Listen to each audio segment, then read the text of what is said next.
great sound to start on. So I'm going to start it off right now. Ladies and gentlemen, welcome to the Side Seat Podcast, episode 13.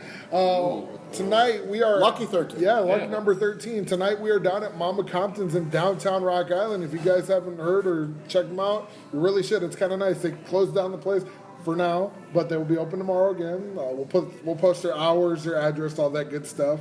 So thank you, Mama Compton's, for hosting us.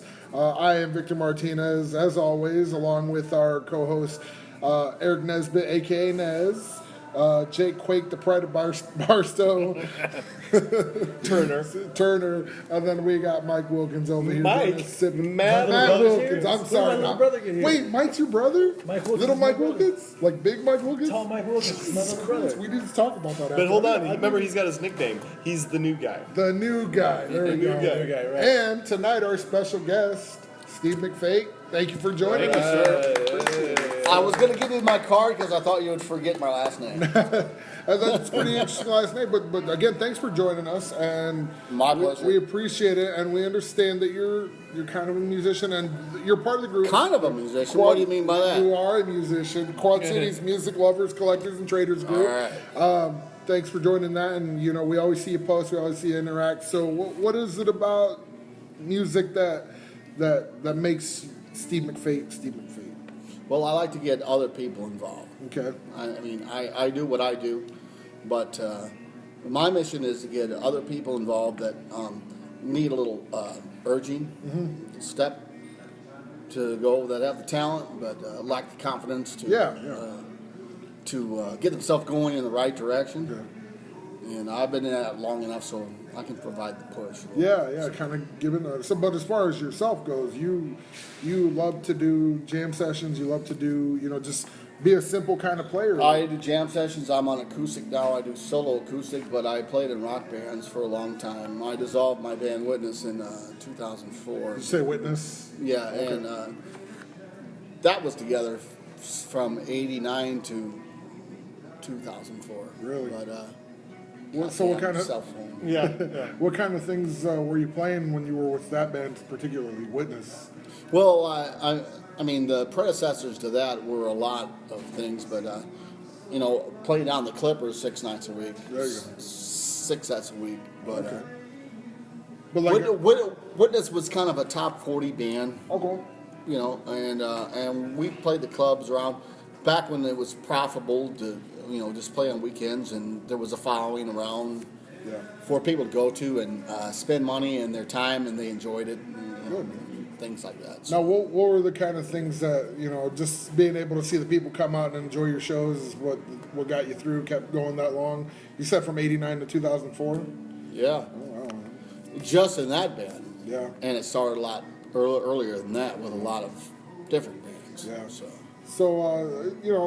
What kind of places did you play? Like, where did you play at? I mean, some of the places that we know now, or are some of the places gone? well, as I mentioned, down the Clipper, down Yeah. here, and at the Chateau, back in those days, it was not uncommon to have 3, 4, 5 night gigs. Okay. Oh, wow. The Rusty Nail, as we know it now, Yeah. In Davenport, right? was the little place next to Locust Street, Oh, okay. which is a Taco John's or something now. Yeah, I think so, yeah. And that was a 5 night a week gig. Really? That was Wednesday through Sunday, with Nice. Sunday being jam night. And the Cavern down there where Murphy's is at, Yeah. or was at, Was that? with that big rock Yeah, in and the big green. parking lot. That was the Thursday, Friday, Saturday gig, and my friend Joey Francis, who's deceased, his family ran and operated that, and that started out as a nightclub underground there, and an old man's bar up on top there, Sam's. Oh, okay. Yeah. And that's how that deal worked. And that was a Thursday, Friday, Saturday gig. But there were many gigs like that. You could make a living as a musician still in the late 70s and the 80s. Things have changed so much. Oh, yeah. And there's so many dynamics that go into that. Economics, DUI, things like that. Hey, just the gig life, man. That's what it sounds like. So, Right. Well, again, man, and you bring us back to what the show's about, what the group's about is kind of just, I'm not even with musicians. Oh God, Fleetwood Mac, love them. Anyways, not with just musicians, but fans of music, and which is what brings us all together. And that's why we're so thankful that you're on the show. And if you've heard or if you know, I'm sure Nez has filled you in on all the kinds of things we do. Just a bunch of guys that like to sit here and bullshit about music. So It's awesome. we're glad you're joining us. Right man. on, So bro. Thank you. So real quick, just a couple things that are worth mentioning with the Van Halen thing. The Van Halen interview. Nez, you want to kind of kick that one in? Seems to me Eddie Van Halen's kicking everybody in the nuts who's not a member of the Van Halen family. Yep. Sounds like Michael Anthony's the next one to get the wrath of the Van Halen family, and he was basically throwing Michael Anthony under the bus, saying he's not a worthy bassist. Or he That never he has was a to worthy teach him bassist. some stuff or something? False. Apparently, but what I find this to be kind of ironic. I watched my DVR recording of my favorite show in the whole wide world, The Metal Show, very good. the last episode that had Overkill and I can't remember who what the other member, what band it was. Oh, what's his name from Quiet Riot, the drummer from Quiet Riot. Benelli. Charlie Benelli. No, not Charlie. No, Sir.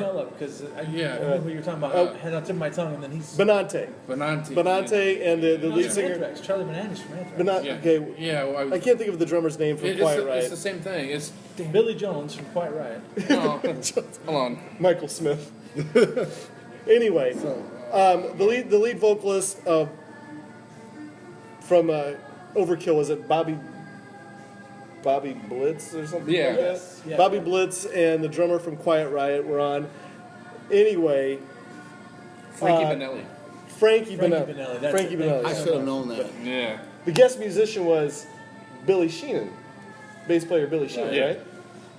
And they had a little quick Q&A session with him, and Billy Sheehan aired out some dirty laundry on that episode. I don't know if you guys had seen that or not. I found it to be ironic that I watched that this week.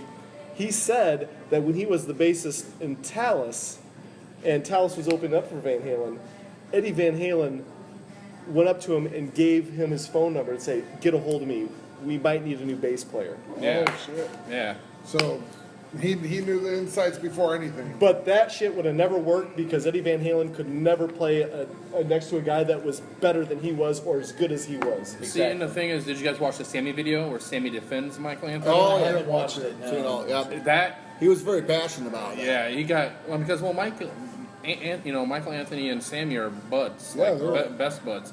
And if you watch that video, you can just see it, Sammy, like, saying, like, yeah, this is a bunch of crap. And honestly, all the crap Eddie's pulled over the years, I decided with Sammy. Like, when it came down to it, because I bet you Sammy's like one of those guys you could like sit down at a bar with and have a beer. Eddie, you couldn't go near. I think we've actually discussed this exact topic Yeah, before. I think so. And I'd side with Sammy over it. Well, it's just very choice words. Hopefully, we'll see how it unfolds.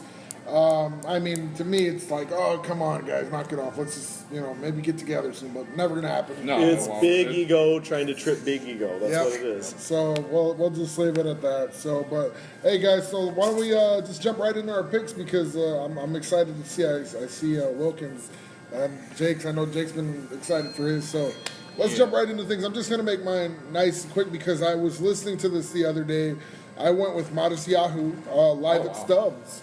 And it was his first live at Stubbs because they ended up recording a volume 2 to it. And it was his first live album right after his album. I think it's like Arise or something like that.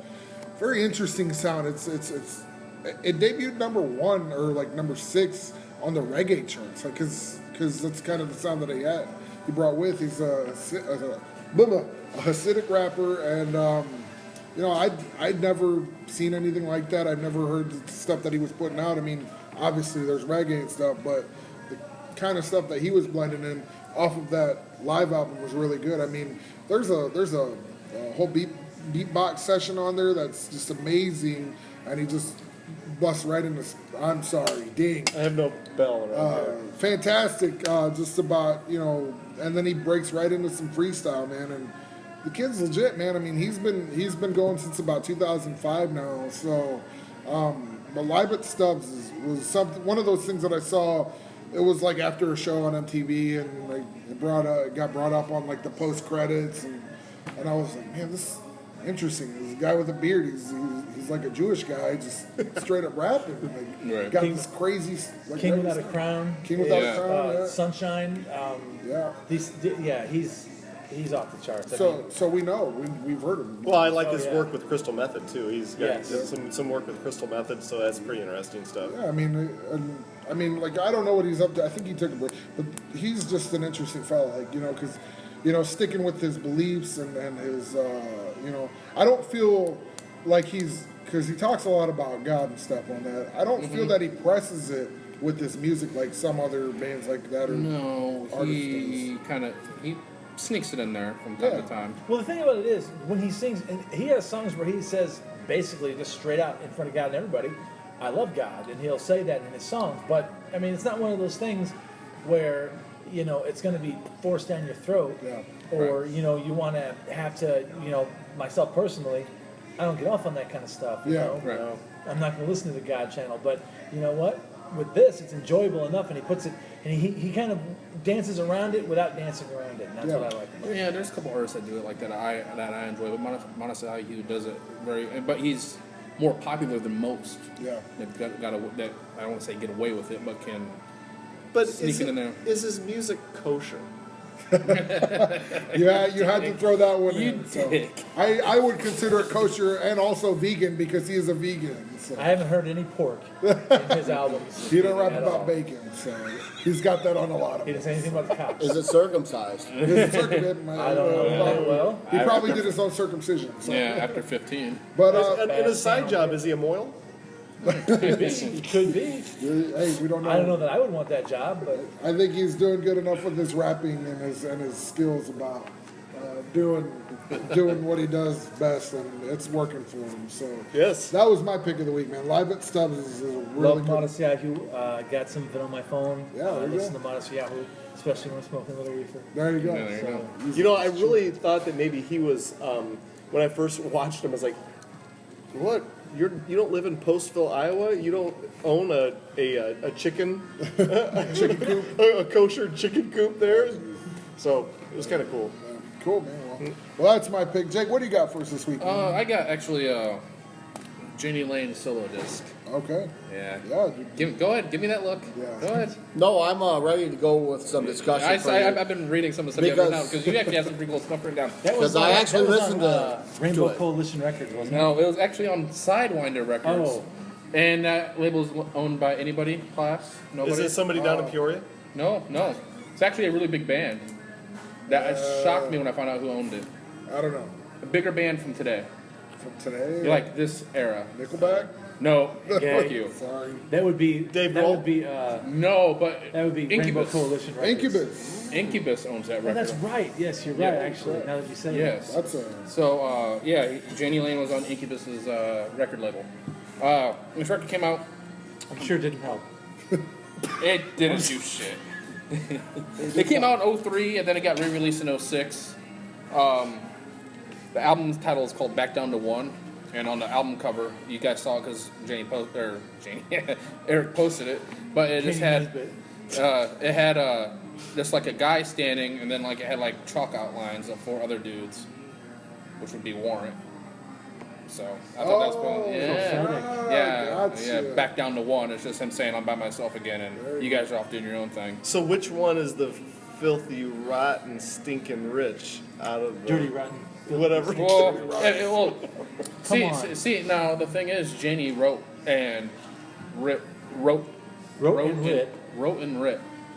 He wrote all the lyrics. Wrote all the lyrics. Kind of talk today, and he did all the music himself. None of the other guys contributed anything. Carrie Kelly was the other songwriter. Oh, for Back Down to One, yeah. Back Down to One, it's Janie and Damn Kelly. good songwriter. Yeah, and see, Damn good songwriter. See, and Janie and him worked together really well. They wrote songs for Alice Cooper on "Welcome to My Nightmare." They wrote some songs for that. Part 2. I wouldn't say that too loud. Welcome to My Nightmare Part 2, right? Right. Yeah. Yeah. And then they wrote songs for like No Doubt and stuff like that. That recorded it. That was their thing. It was recorded in Ohio because he was at home with his mom who was dying, and that's when everybody knew Janie had issues. But when his mom died, that's when he went completely downhill. more so than usual. That's when he was done after that. The other guys in the band were just like regular studio musicians, and he never toured on the record. So Kerry Kelly, did he not play any guitar parts on No. that album at all? No, because Nope. he recorded it in Ohio, and he was touring with Cooper. Apparently, he was a major lyrical addition, from what I gathered. Yeah. From the research that I did, he Yep. was the guy that helped a lot with the lyrics. Yeah. And And when you put those two together, Janie did a lot of the song structure, Yeah. which was very poppy and hooky. it is. It's nothing like Warren. No, Nothing at all. There's no no. guitar If solos. you think it's going to sound like Warren at all, It's you're more going to be you- disappointed. Like Saints of the Still Underground? Yes, Saints on the Ground is great stuff. pretty freaking cool. But it's like more poppy than that, and not as heavy. It's like just straight up pop music, So it's really. amazing. Well, there's an absence of guitar solos. There, Oh yeah, for definitely. sure. Yeah. There's no guitar solo. Which reflects the. It was put out in 2003, and by that time the guitar solo was Yeah, and absent. it's kind of like the Saint Anger, no guitar solos. But it's I don't know, it's really good, it's really poppy. You know, and the thing is that the one thing I gotta say about this, about the Kerry Kelly part of it, is like Kerry Kelly behind the scenes, and he has worked with a lot of major artists, and I've had the luxury of seeing him play lead guitar twice with Alice Cooper, and it's quite a sight to see him play. He backed up Slash during Slash's Snake Pit. Yep. He played rhythm guitarist to him, and He was the mastermind behind Saints of the Underground, correct? yeah. And there actually, I read an interview last night when I was preparing for this. There is a second record done somewhere. But I mean, the thing is, Janie has over like. Last I heard, there was like probably 300 songs that he Well, has when done. you have someone who is this talented to go on and do all their own writing, all their own music, all the musician, do all their own instruments. Thank you. They're gonna do that, like Jimi Hendrix. Jimi Hendrix had an entire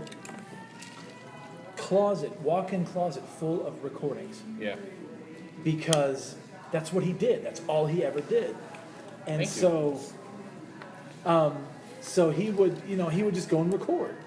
People who are this musically talented will do that. And I was gonna go on record with, okay, I'm not a huge fan of hair metal music, Right. but Janie Lane had a great voice. I enjoyed Warrant. When I saw what the pick was, I went on and was listening to Warrant music You should today. You should listen to this record. So I will check this record out. I promise you, it's not what you expect at all. It's got that, like I discussed this the last time we did a Warrant, or the first show we did, I did a Warrant record, Yes, you did. Yeah. and I think it's a damn shame that he's always just going to be known as the cherry pie guy, most of the part. With the general public, because the other songs he writes, like. He's got 3 minutes to explain himself, and I think he does it better than most will ever do. He can explain his whole life in 3 minutes, and it's like every song on this record. Like I appreciate every episode we've done. I love lyrics that I can relate to. Yeah. Every single song on here is about like a different relationship he's going through or went through at a certain time. And every single one is amazing. And the song you have wrote down, "How a Girl," is probably my favorite song on the whole record. And it's structured completely different because it's really weird. The chorus is The intro is very interesting in Yeah. that song, and it doesn't fit with the rest of the song. No, it's completely Which is what I like. That's the first song I heard, Right. which made me take notice on this album because I thought the first 3 songs were garbage. funny To tell you back the down truth, to yep. funny back down to one Yep. and But then I noticed he started doing something different here. yep. And if you That song, if you like that, he has a side project called Jabberwocky that you which have to has been never released. Yeah, never been released, but if you can dig around on YouTube, nothing at all like Warren. And I think you'll dig because it has his songwriting. In the interview I read, his favorite song he wrote at that time, he never said anything else about it, but it's probably his favorite song called Saltwater he wrote as a Jabberwocky song, and it's beautiful. Like, seriously, like beautiful. He wrote amazing lyrics, and you need to check it out. Where is that damn freaking desk bell I need every time I hear Yeah, the damn I A know. word? I know, I'm The sorry. Eddie Not Trunk that word. one, the Eddie Trunk. You know Yeah. that and I used to not. He used to shit on me for talking about Warren when I was little. But here's the thing is like when I got a copy of, or first heard Saints of the Underground, and If you don't know, total flip flop of the bubblegum, the metal stuff. It's Cherry more pie stuff. yeah. It's even the first the dirty rotten Rotten, whatever. Dirty Rotten Filthy. Yeah, I'm not going to say all that, but anyway. I said it for you. But back to what I was saying is like the Saints of the Underground stuff is pretty edgy for It what is. Janie Lane can. What we know Janie Lane yeah, for doing. Signs of Life. That song is awesome. The problem is this, though: when you get pigeonholed, like Exactly. Janie Lane did, as the cherry pie guy, you could put out the hardest goddamn album of your life, and it could be your emotion and everything in it, and it's not going to be taken seriously. Nope. It'd be like a Chad Kroger Yeah. came out with anything other than that drivel that he puts out Hey. with Nickelback. Hey, hey now. I'm just saying. But no, separate is you're right. Once you're pigeonholed like that, held like that, there's no coming back. No. There is. And he knew it, and you guys I probably mean, seen bless it. his heart for trying to put something out that's not warrant. And the thing is, like, there's an interview you can find if not looking too hard, from him giving an interview why the '80s needed to die, and it's him at the time when he was bloated because he was on that Celebrity Fit Club. He was bigger than anyone sitting here at that time, drinking like completely shit faced. And he goes, "I could kill myself for writing that song," which literally he really did. I mean, because he tried to get off that song so much. He tried to do other stuff, and he had so much more to offer than the Cherry Pie song. There's a song called "Stronger Now" that's just Awesome. Fantastic. awesome, wonderful, Fantastic. great, grand. I'd like to say something about Back Down to One. Is when I started, I thought it was garbage, but I like Rick Springfield meets Matthew Sweet type stuff. But the hooks were there, the harmonies were there. Then the serious stuff got down to the last three cuts, starting with "Don't Trust Me," Yeah. and 6 Feet Under, and "Sick." Things got serious there. Yeah, and yeah. there were actually a few guitar solos in it Yeah. too. That And song- he was prophetic about what was going on with him at the time. This reminds me of Kurt Cobain with Nirvana when he did his MTV Unplugged deal, where he had the lilies there and Yeah, that made it look like a funeral almost. yep, Yeah. about what was going on. Yeah. And I think Gene Lynn was leading on to what, even though supposedly he was totally sober up till that night in the Comfort Inn where Right. he got, Yeah. I think he knew this was his last hurrah. Yeah, I mean, like that song 6 Feet Under, it's like, why does everyone be my friend now?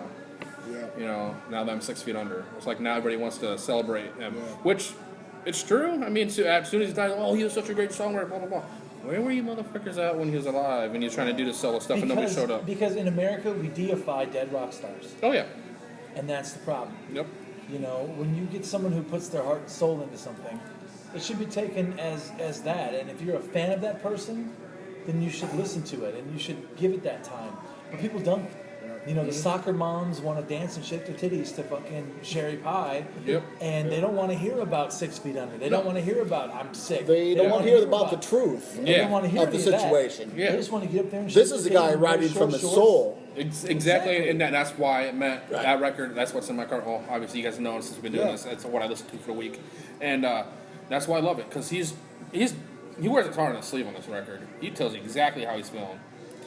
But I think more than anything else is that him and Warrant themselves fell under that 80s big hair generic sound more than Yeah. anybody else did. Yeah, oh yeah, because of the Cherry Pie video. Because once you had that They killed him. Yep, I mean that record Dog Eat Dog that came out after the whole them trying to come to the grunge sound. There are some really great songs on there. Machine Gun, Hole in My Wall, and they're heavy, and they're drop deep tuning. It's evil stuff, but You can't get away from what they did. no, I mean and like, even the Down Boys shit. yeah. Even when they did the, and what the song "Heaven Is a" Yeah, whatever. yeah. That was the first You record. pigeonhole yourself.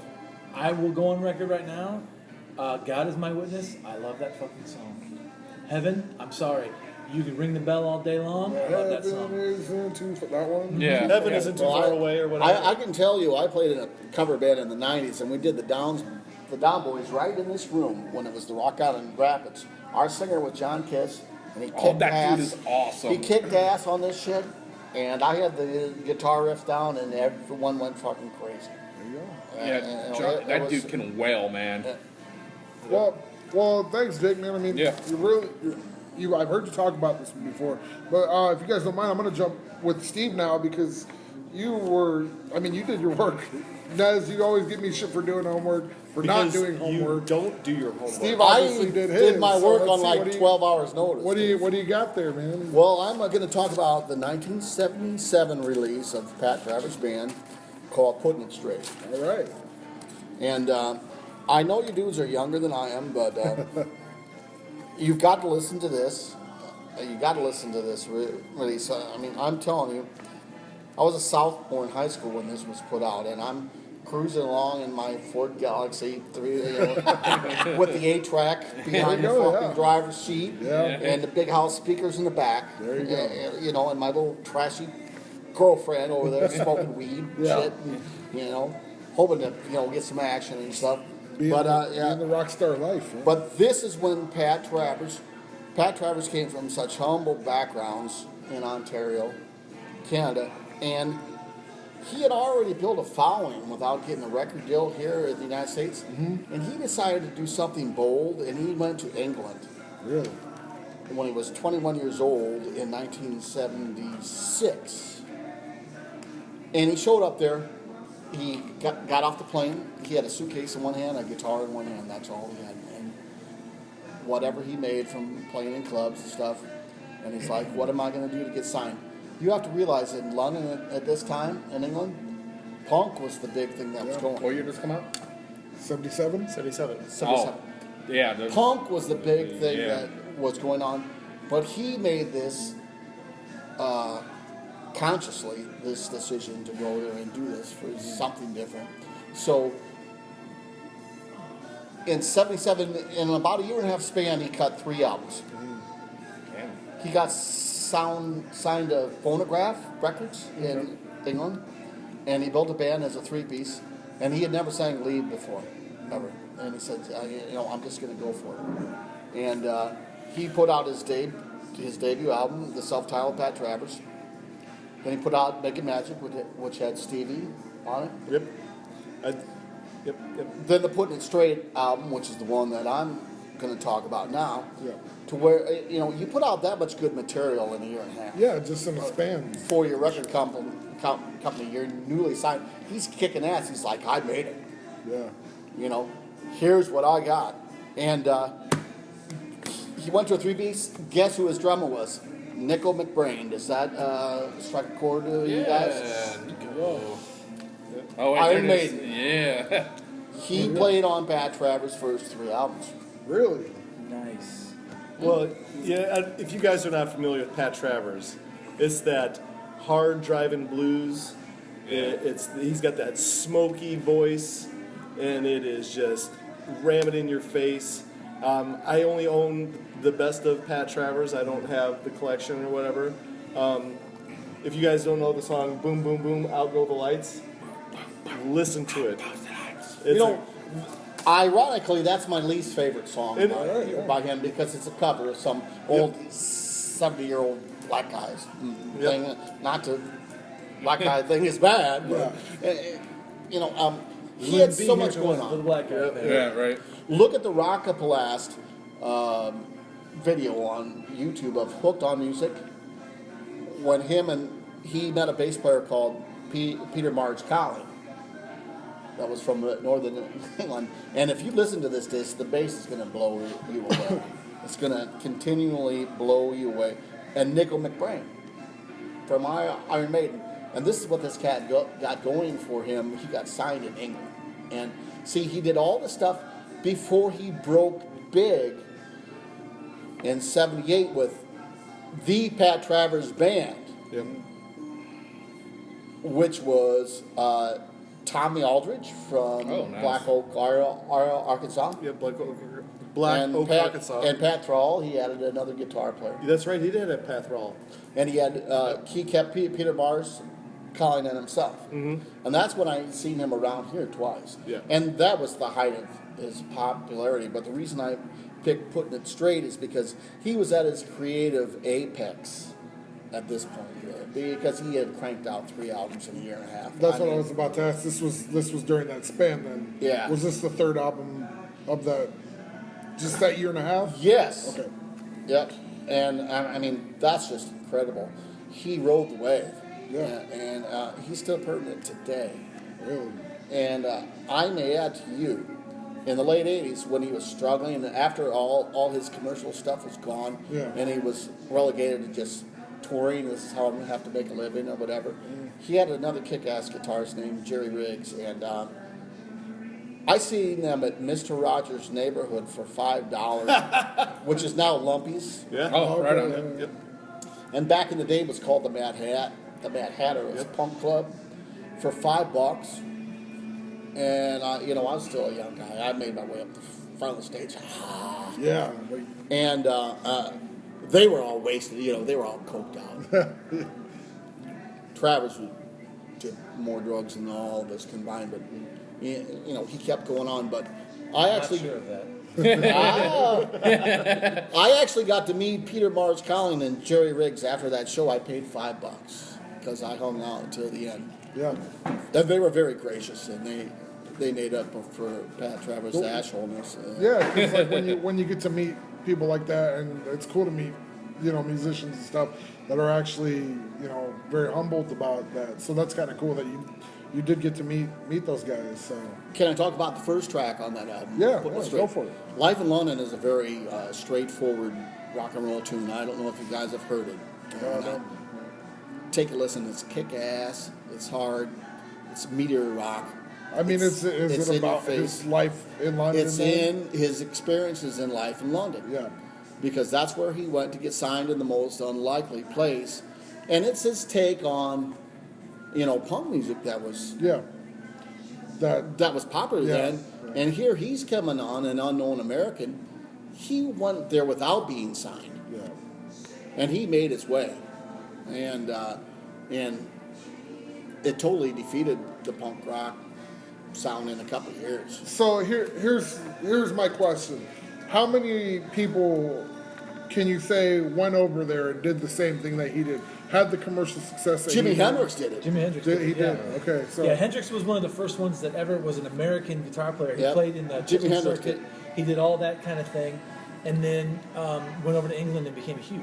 Okay. He got in with Chaz Chandler, who Yep. was friends with And Mitch Mitchell. Chaz Chandler was friends with all the guys guys from that era. Yeah. And then he put together the band with Mitch Mitchell and Noel Redding on bass. Basically, A couple as of white English guys. a couple of white Afroed English guys, and Yep. said, "Look, we're going to put you with this guy from America. See what you do." And then they started to jam, and these guys were so good that they had to, at the drop of a hat, Jimmy was known for, he'd be playing a song and then stop in the middle of the song and start playing another song. Yeah. So they had to be seamless Yeah. with stuff like that. And so that's the same kind of, I was actually going to make that connection when you said that he went over to England and did all of that, because I was going to make the connection between Jimi Hendrix. But the thing that I think what people don't realize about Pat Travers, what he did was, he was a success during the punk movement, the movement. Right. And there was not too many musicians that could go over and do that. Yeah. Pat Travers did In the that. most unlikely place to. Exactly. During Right. the punk movement. Yeah. Well, I mean, he talked about. I sat in all day yesterday. I had the luxury of having the day off after I talked to you, Eric, and I listened. I researched on Janie Lynn, and I went back into Pat Travers and did some of his interviews and all that stuff. And he constructed this whole way up. It was really a working man's journey. His father died when he was young, and he was, before he was 16, he lost 3 guitars. He signed a loan with his mom for a 1957 Gold Top Les Paul, got stolen.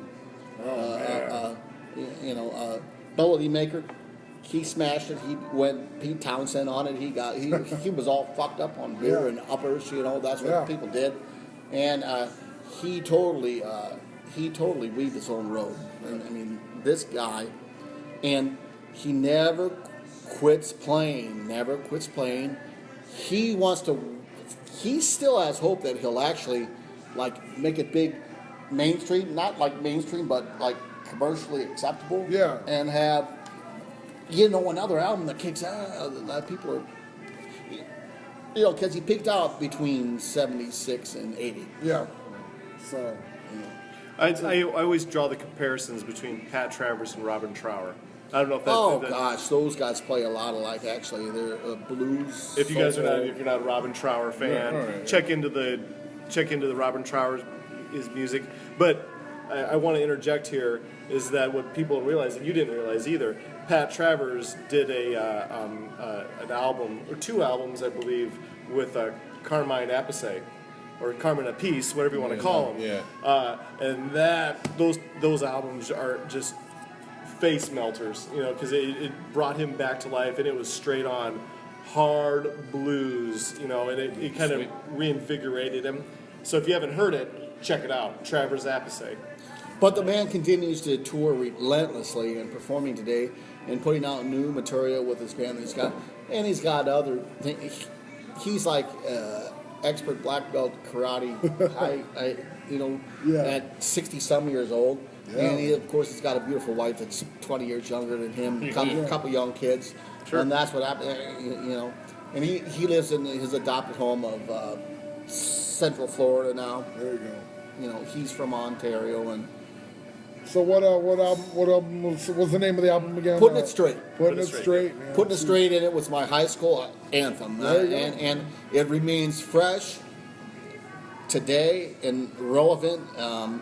Every time I put it on, Just as you much know, as it was back in that day. it puts me in a good mood. And he's multi-talented, not just as a guitarist, as a keyboardist, as an arranger, a producer, a vocalist. Yeah. No, the whole, listen to the last track, Dedication. At about the 5:40 mark, it goes from a sax solo into his guitar solo. Yeah. It just kicks ass. Wow, man. Hey, I'm glad you brought that one to the table because that's something that I have not heard. So I'm Well, looking you should forward definitely to check it out. I haven't would- heard sax I will. in either. So. Hey, If you like edgy blues, yeah. Pat Right. Travers is There it, you go. man. I will definitely check. I think Yeah. the Robin Trower comparison was a pretty good one. that you Yeah, brought oh up. yeah, It's definitely. He's never cited him as an influence, but I can kind of see Yeah. similarities there. It's Definitely. that hard driving, slimy blues, And as I sit here using our extra expensive equipment to rotate, I'm gonna switch this one over to Wilkins because you're a fan of that kind of sound. So Very you'll much, definitely yeah. be checking this one out. Yeah, I will definitely check that out. I love that that hard blues kind of sound. My pick last week was very similar to that. Yeah. Band called Blues Pills. I really, really am into that kind of stuff. Now that I'm older and I don't necessarily want to play that hard metal shit anymore. You Yeah. know, I'm kind of moving along a little bit. My pick. I want to see you play this. You need to play this whenever your band comes up. You got to do a cover with something from this album. Please, Yes, tell that us. would be killer. That would be awesome. Tell us, please. Okay, my pick for the week was Purple Rain. Yes. This album came out in 1984. I was 10 years old. All right. What this album did for me was I heard the track Let's Go Crazy. And I was listening to it, and I'm like, he's talking about, he's like, it's like church, but I don't know what he's saying. And then the guitar solo at the end of the song. Yeah. Every heavy metal guitar player, every Jimi Hendrix, every Steve Vai, every Eddie Van Halen paled in comparison to that guitar solo. That guitar solo made me pick up my very first guitar and learn to play guitar. Really? I think that was you- the song? That was the song. That's awesome. And so, and when you look at the kudos this album has received, I mean, I just read a few. Time Magazine, 15th greatest album of all time. Rolling Stone ranked it second best album of the 1980s, 76th on their 500 greatest. Yeah. Okay. Easily. You know, you just go down the line, and every one of these songs. In 2012, Slant Magazine listed this number 2 on its best albums of the 1980s, behind Michael Jackson's Thriller. That's it. And this is one of those bands or one of those albums where if it wears out, I get a new one. Yeah. Right. I will always replace this album. Purple Rain is, it's timeless. Well, you can put it on right now, and it means exactly everything that it meant in 1984 now. my opinion, Prince hasn't done anything better before or since. Not even This close. album. Not No, even close. Not even remotely. Well, close. it's- I mean, it's his magnum opus. It is his. Yeah, it's you can't. I mean, how do you expect anybody to top that? I mean, you really can't. I mean, and I think even he knows that. I mean, he still puts out great music. His but- music is good. I wouldn't even put it in the competition or in the idea of great.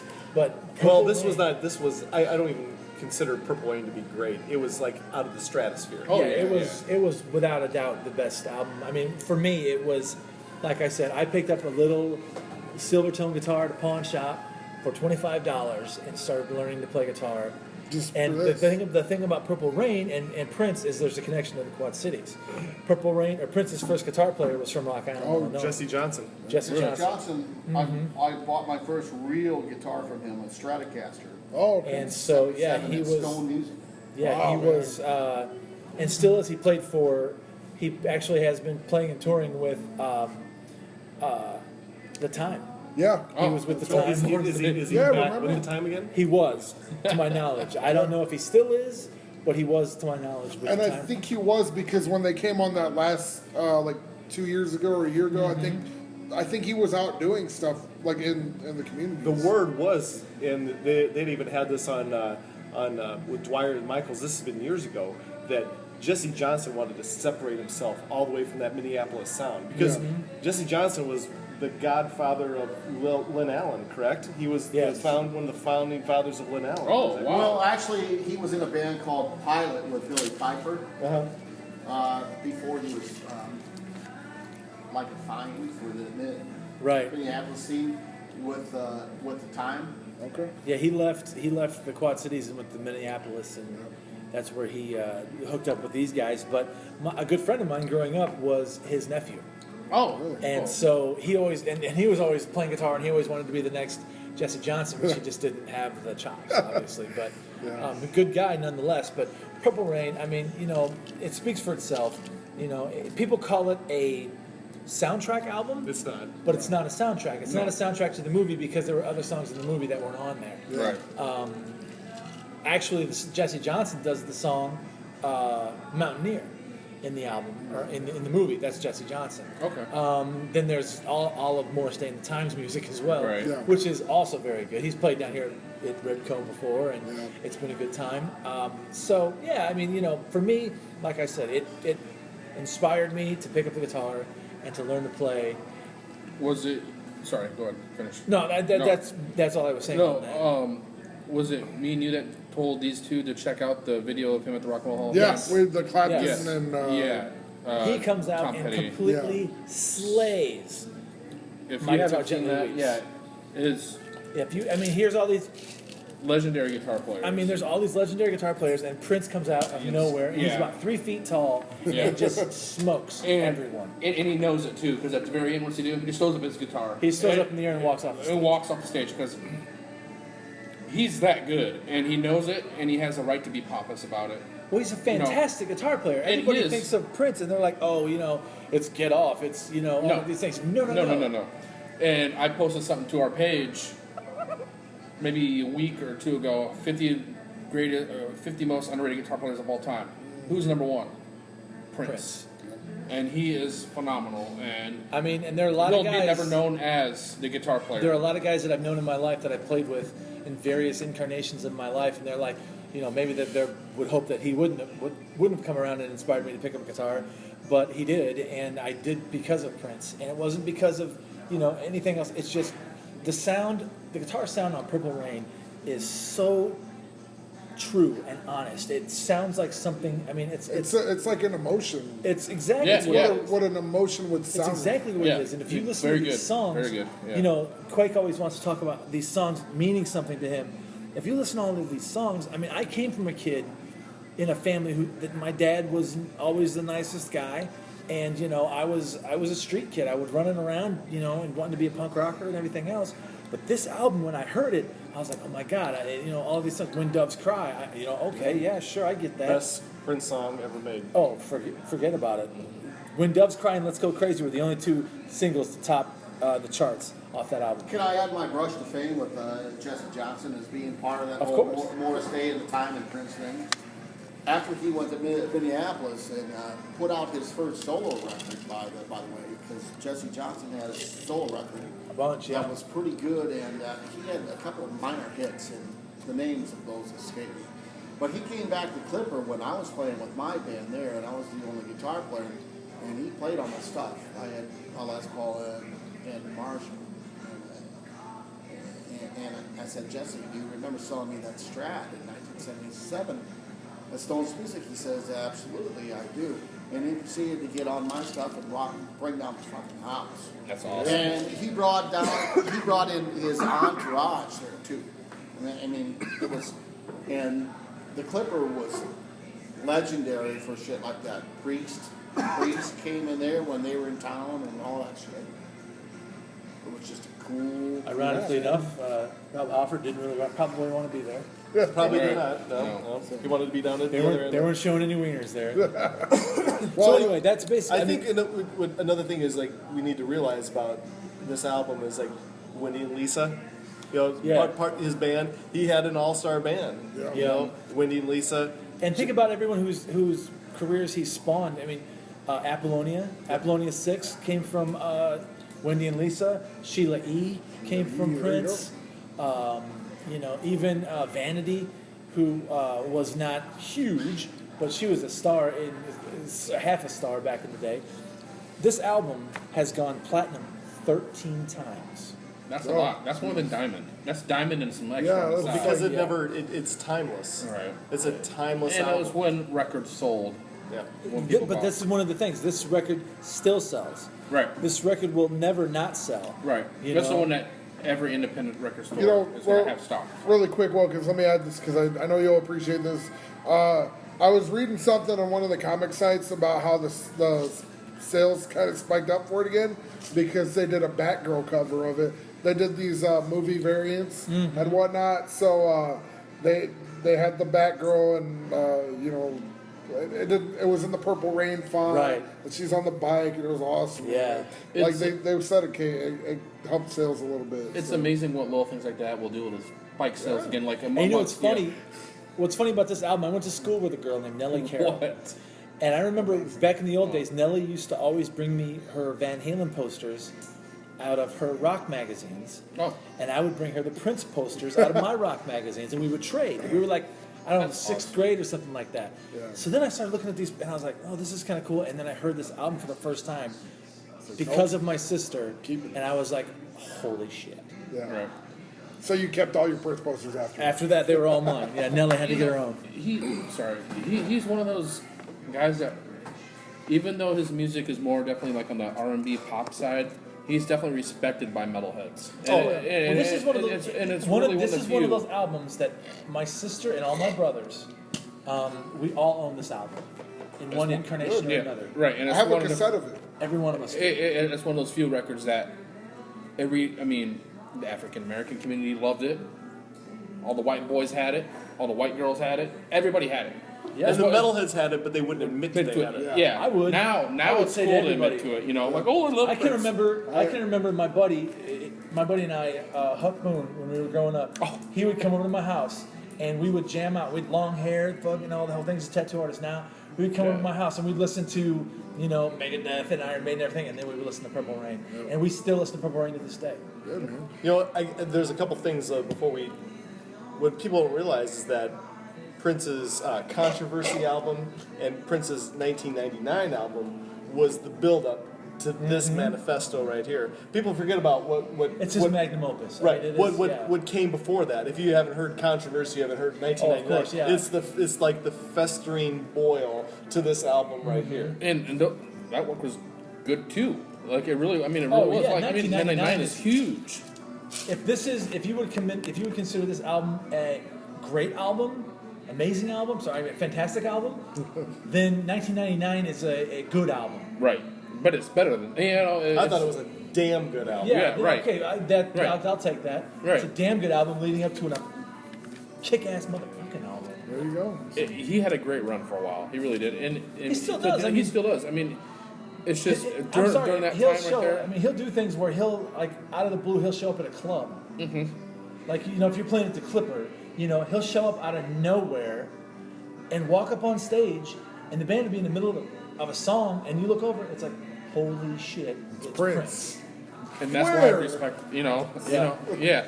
Wait, that thing right there? Yeah. And The little guy with the afro? yeah, that's what I like about him. He's very mysterious, and I love that. He's kind of, but he does show up randomly, and he doesn't act like he doesn't carry around like 3 bodyguards as he walks up to the stage. He just walks up there, he does his thing, and it's done.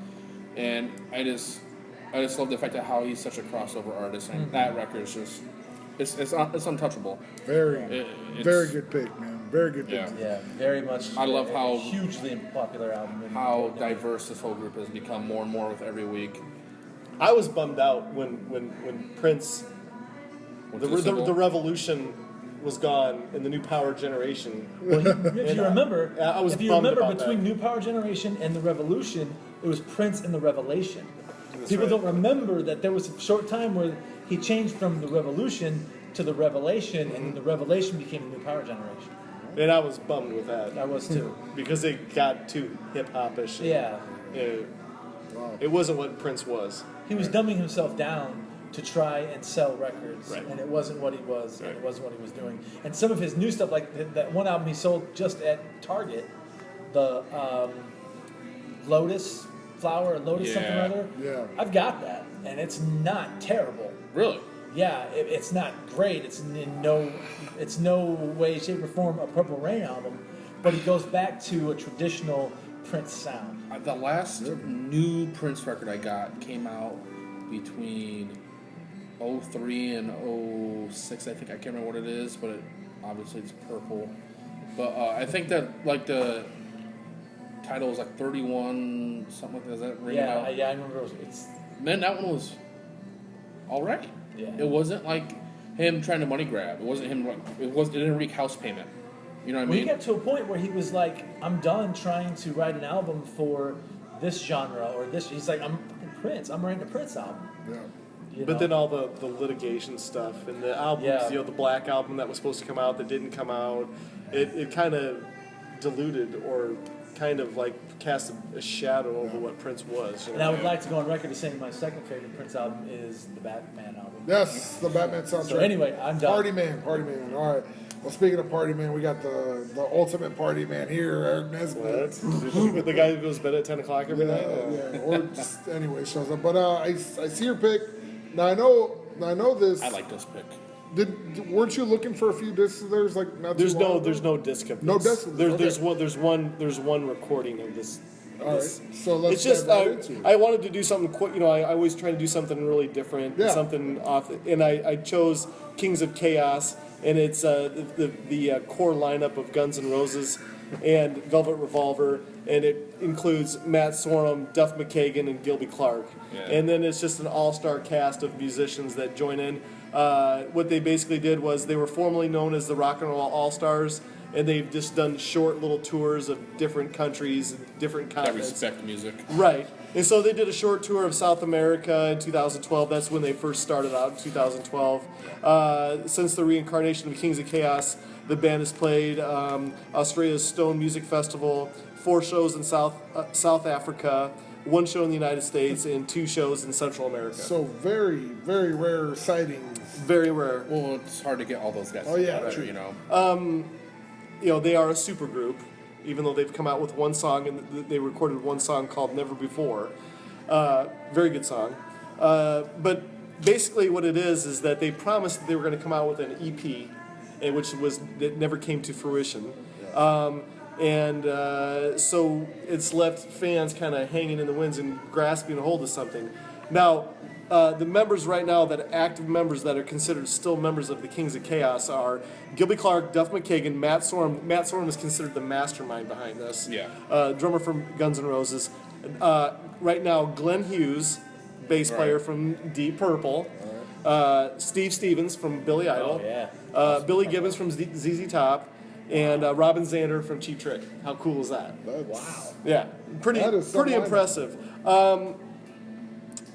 Past members have been Sebastian Bach, Joe Elliott from Def Leppard, Slash, of course, Miles Kennedy from Slash's, In Alter Bridge. right, Nuno Betancourt from Extreme, Ed Roland, I'm not quite sure where he's from. Collective Soul. Collective Soul. Yeah. Then that's good. Soul. Dave Kushner from. Reagan's Youth Is that Reagan's Youth? Okay. and Velvet Revolver. Velvet Revolver. Revolver. Yeah, that's right. And Right. Suicidal Tendencies, too. Yep. Corey Taylor from Slipknot, obviously, and Steven Tyler from Aerosmith. And so this has been a rotating lineup of rock stars that have fronted this band throughout the years. We could do a breakdown of it if you guys would want me to. I don't think it's Well, necessary. the new guitarist starting July 29th is Billy Duffy from Nicole. That's right, it is. Awesome guitar player, by the way. We'll just go ahead and go April 12th. It was Matt Sorum, Duff McKagan, Gilby Clarke, Joe Elliott, Glenn Hughes, Sebastian Bach, Gene Simmons actually showed up on this One one. big gate up. Yeah. Ed Roland and Steve Stevens. In April of 2013, as we have Peter Frampton playing above us right now. How cool is that? Matt Sorum, Duff McKagan, Gilby Clarke, Joe Elliott, Glenn Hughes, Sebastian Bach, Steve Stevens. I could go down this whole list of man, who, it's gonna be who played in long. what year and whatever. It would be kind of redundant. But we So- we get the general gist of it, which is It's just. it is awesome. essentially the Rock and Roll All Stars, but It really is. Kings of It- Chaos I it's- think is a more appealing name. yeah, it is. And it's cool because it's like, the 90s GNR with special guests, pretty much. Matt Sorum is definitely the mastermind because he's not doing anything right now. No, he's not. He's like the one guy on there that has no current That band. has nothing else to do. Right. Yeah, but then you got a guy like Glenn Hughes from '70s killing it on the Deep Purple shit. Yeah. Right. Just fucking killing it. Yep. This guy is mid '60s, late '60s. One thing I Delivering found the goods. One thing I found out to be kind of interesting was they had special guests in November 5th of 2014 at the Classic Rock Awards in Hollywood. They had Brian May, Joe Perry, and Sammy Hagar Oh, Nice. included on that one. It's not what you And then know, Eddie Van it's who you Halen know. later went on and trashed them all. Yep, Yeah. trashed them all. trash them all on their So this was not obviously a big conversation, but it was just kind of like a cool little It tidbit. is It's a cool very thing. cool. I'll definitely check that out. Yeah, Whatever's out there. Never Before is the one track they did record. Very Right. cool. Very, Well, very cool. we'll post that on ours and on hers, man. But well, listen, guys. I think we had a pretty exciting show tonight. Pretty good show. So, Steve, once again, thank you for coming you. on, Yes, man. thanks, Appreciate it. Thanks. Coming out to Mr. Ed's. Yeah, Mr. On Ed's. Tuesday. Every Tuesday and every other Sunday. What time on Tuesday? 8 p.m. until 11 midnight, whenever I feel like quitting. Hey, And every other Sunday at McManus. Sundays This at Riot McDonald's. Pub. Yeah, As long the as Riot no Pub. one's knocking anybody out. we'll be Hey, balls. I'll be knocking people out. There you go. and if I have a few too many to drink, then I'll be knocking people out. That's just how it goes. I'm gonna knock myself out because it was pretty rough. But anyways, so real quick, again, thank you to Mama Compton's right here in downtown Rock Island. We Very will cool definitely Playing Welcome Back Kotter on the big screen. exactly, and the music selection has been fantastic, by the way, It has. all night. Yes, So, I do agree. I think we said this I've earlier. enjoyed that. We'll put the stuff up downtown Rock Island. We'll make sure we get their address. We'll get their picture up. But thank you to Mama Compton's. Thank you to Rolling Smoke Barbecue. Make sure you check them out in Rock Island on right behind Kavanaugh's. Great stuff. I had some for my birthday. 30th Street. 30th Street. Across the street from the PepsiCo Center. PepsiCo Center. Yep. Even though that person doesn't like me anymore for Well, reasons I do not So, know. anyways, and then the pool man Mark Reedy for all your above and below in-ground pool needs. Yep. Make sure you give the pool man a call, and we'll get his stuff up. Hopefully, you guys are liking, sharing, posting. They better be. Be active on the Quad City Music Lovers, Collectors, and Traders Except for that site. one guy. He's starting to So, Crispy? Crispy. So, Krispy's about to become a Krispy Kreme. shout out to everybody. Thanks again to Steve for joining us, and I think Thanks very that'll much, do it. Steve. Woohoo! Thank you, There you guys. go. You got any words for us today, Nez? Oh, yeah. I really don't tonight, guys. I Oh, really don't. well, wait. If you do, Van Halen will probably trash you. So it's Yeah. okay. So, all right, guys. Thanks a lot. Thanks. Good night.